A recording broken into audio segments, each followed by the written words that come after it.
안녕하세요, 글로벌 호구입니다. 마닐라 말라떼라고 아시나요? 지금은 중국인과 오비걸들로 쓰레기장이 되어버렸지만 옛날 모습은 어땠을까요? 이 영상에서 스티브 씨의 경험담을 통해 확인해 보시죠. 편의상 1인칭으로 진행할 테니까 저라고 오해 없으시기 바라며 10년 전 마닐라 모습을 함축한 유익한 영상이니 끝까지 시청해 주시면 감사하겠습니다. 때는 2011년 1월 마닐라 시 어학원에서 3개월간의 어학연수를 마친 나는 바로 한국에 안 돌아가고 마닐라에 잠시 머무른 적이 있다. 앤디라고 당시 친분이 있었던 가이드를 하던 형이 있었는데 그 형이 때마침 콘도방 하나가 비어있다고 해서 메트로 마닐라 쪽 콘도에 잠시 묵었었다. 콘도 이름은 시티랜드라고 기억한다. 내가 다녔던 어학원은 밤만 되면 문을 걸어 잠그는 외박이 불가능한 파르타식이었기 때문에 제대로 못 놀았는데 이제 자유의 몸이 된 나는 마음껏 놀 수 있었다. 쇠사슬에 묶여있던 어린 늑대가 풀려났다고나 할까? 암튼 콘도에 들어온 첫날은 이사하느라 피곤해서 조용히 잤고 둘째 날에 늦잠을 잔 나는 저녁에 하리손 플라자에 가서 생필품과 듀렉스 CD를 넉넉히 사서 방에 들어왔다. 졸리비 스파게티를 먹고 뒹굴거리다 저녁 10시가 되었다. 슬슬 출격 시간이다. 업소를 가는 사람들은 예쁜 여자를 고르기 위해 6시부터 출격하지만 부모님이 보내주는 용돈으로 근근히 버티는 터라 길거리나 클럽을 노려야만 했다. 콘도를 나와서 지나가는 하얀 택시를 잡고 외쳤다. 쿠야, go to Pan Pacific Hotel. 필리핀 어학원에서 영어 공부를 하면 나처럼 발음은 포기해야 된다.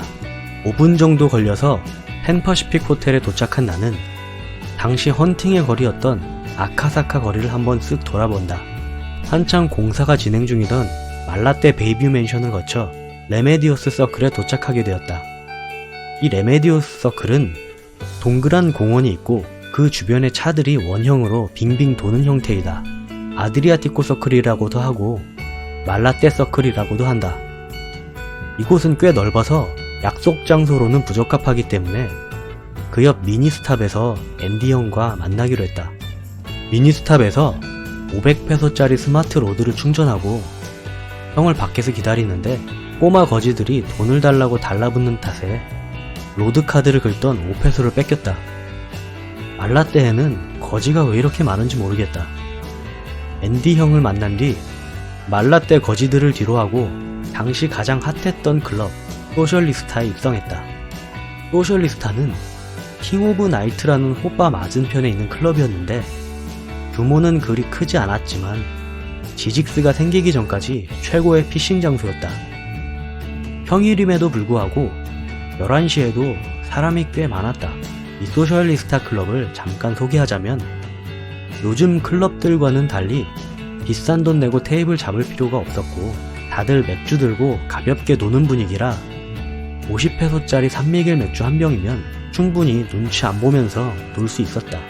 새벽 1시까지는 외국인 좋아하는 개방적인 일반인이나 여대생들이 많았고 새벽 2시부터는 근처 JTB, KTB 처자들이 일 끝나고 많이 왔었다. 10년 전 그 당시에는 세부의 펌프, 바기오의 알바트로스, 앙헬레스에는 스카이트랙스가 있었다면 마닐라에는 이 소셜리스타가 있었다. 그렇게 산미겔 필센 하나 시켜서 음악을 즐기고 있던 차에 전혀 친구일 것 같지 않은 여자 2명이 클럽으로 오더니 옆에 있던 앤디 형에게 아는 체를 했다. 앤디 형은 키는 작았지만 매일 MLB 캡 모자를 쓰고 다니기에 멀리서도 알아볼 수 있었다. 여자 중 한 명은 키 작고 피부가 안 좋아서 내 스타일이 아니었는데 다른 한 명은 키가 163 정도에 한국인처럼 피부가 하얗고 몸매가 잘 빠졌다. 눈이 옆으로 조금 째진 거 보니 일본인 혼혈이 아닌가 추측했다. 한국 사람 보는 눈은 거의 다 똑같으니 당연히 예쁜 애가 앤디 형 파트너일 거라고 생각했지만 피부 안 좋고 키 작은 애가 앤디 형에게 엉겨붙는 거였다. 기회를 직감한 나는 앤디 형에게 그 피부 하얀 애에 대해서 물어보았다. 그 여자애는 에어포스원에서 일하다 그만두었고 피부 안 좋은 애의 여동생이라는 것이었다. 내가 에어포스원이 뭐냐고 물어보니 당시 페가수스, 미스 유니버스와 함께 제일 잘 나가는 KTV라고 했다.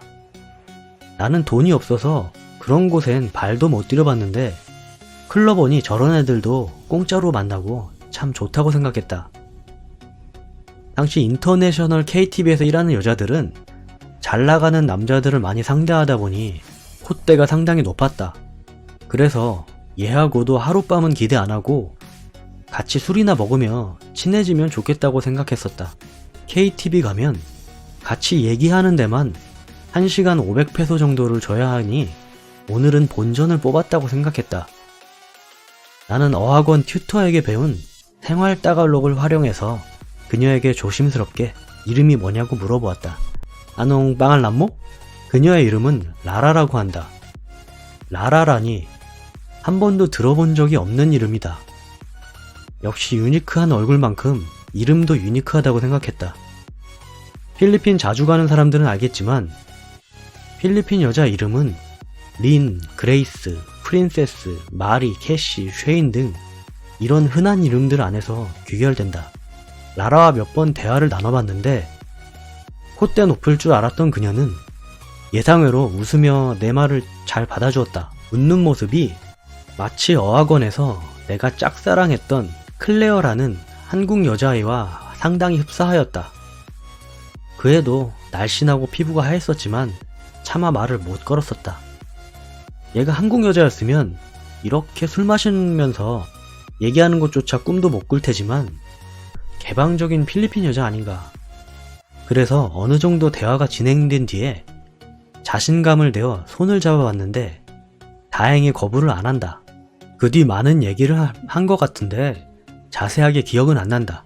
아시다시피 클럽 안은 시끄럽기 때문에 나중에 돌이켜보면 대화 내용은 기억이 안 나고 스킨십 한 것만 기억에 남는다. 그렇게 같이 술을 먹다가 그때 유행하던 2NE1의 I Don't Care가 흘러나오고 한국인 버프도 생겼겠다. 그녀를 살포시 내 무릎 위에 올려놓았다. 깃털처럼 가벼웠다. 다행히 그 여자도 취기가 올라왔는지 거부를 안 했고 서로 그렇게 춤 아닌 춤을 췄었다.